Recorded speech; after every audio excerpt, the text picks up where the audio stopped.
Magandang araw mga kasipag. Ngayon nga pala ay araw ng Monday. Also, workday pa rin tayo pero bago ang lahat, huwag kalimutan tumaong sa itaas para sa pang-araw-araw nating kaligtasan. Ngayon nga pala mga kasipag, ay magluluto tayo ng ginisang ampalaya at pritong bangus.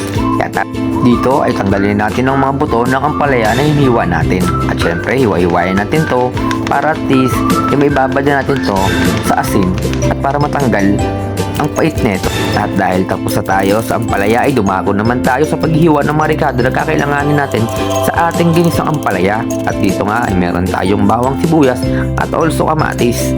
Dito ay budbura na rin natin ng asin ang ampalaya natin at limasin natin para matanggal ang pait nito para masarap kainin.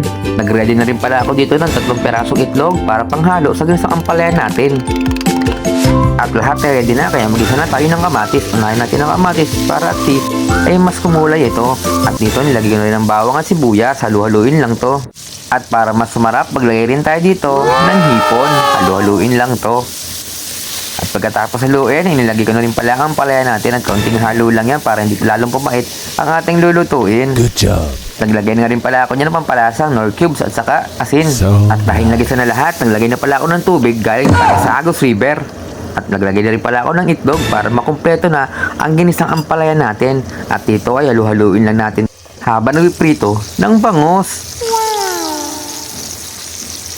At ito na nga ang finished product natin mga kasipag. At tansya ko dito ay uubos na naman to ng napakaraming kanin ngayong araw. Pero bago ang lahat, huwag kalimutan mag-follow and share sa aking page. Salamat!